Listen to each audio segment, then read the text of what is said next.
Lots of wool? Yes please. Then let's make an auto wool farm. For this you're going to need an observer, a dispenser, one piece of redstone dust, a hopper, a chest, a hopper minecart, one piece of rail, at least 8 glass, and some shears. I would advise 3 per section, but if you can get your hands on more, that'd be great. Bear in mind that this tutorial will be for one section, so we'll collect one colour of wool. This is tileable, so if you want to collect all the different colours, you will need 16 times these resources. So you'll need a 4x3 area for this farm, which I've marked out here.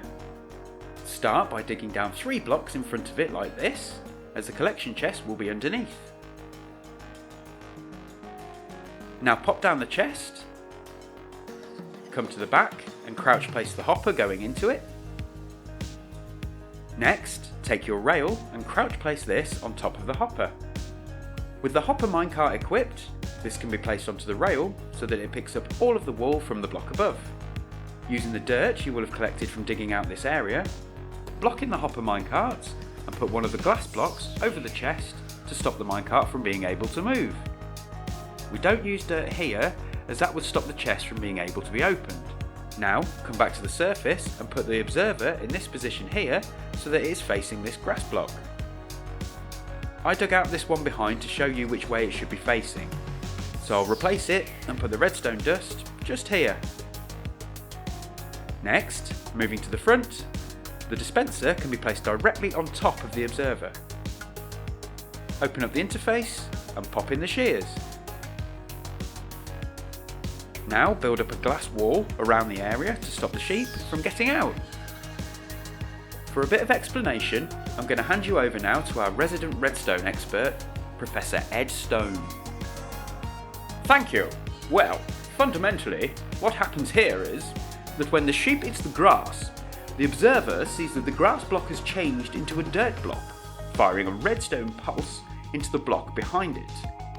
This momentarily charges the redstone dust on top and, as it is adjacent to it, activates the dispenser, shearing the sheep.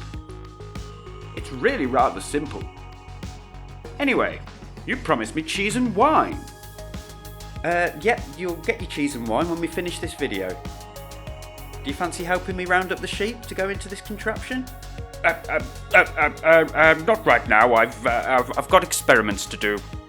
Yeah, I could have guessed as much.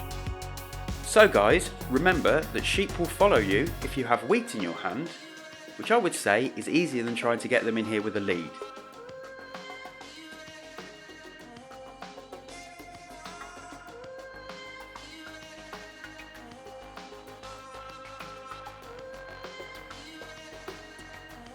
As you'll see, putting a temporary block down to push the sheep against makes this whole process a ton easier.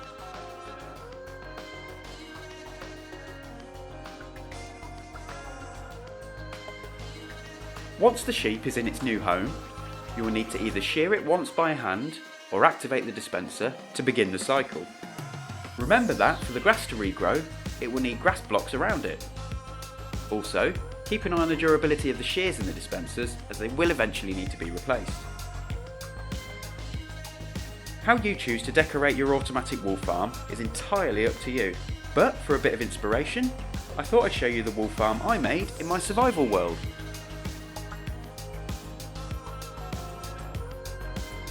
If you enjoyed this video, be sure to give it a thumbs up and consider subscribing if you want to see more. And for anyone that needs to hear it today, remember that there is a storm before every rainbow. You've got this. Rendar Crumb is AFK.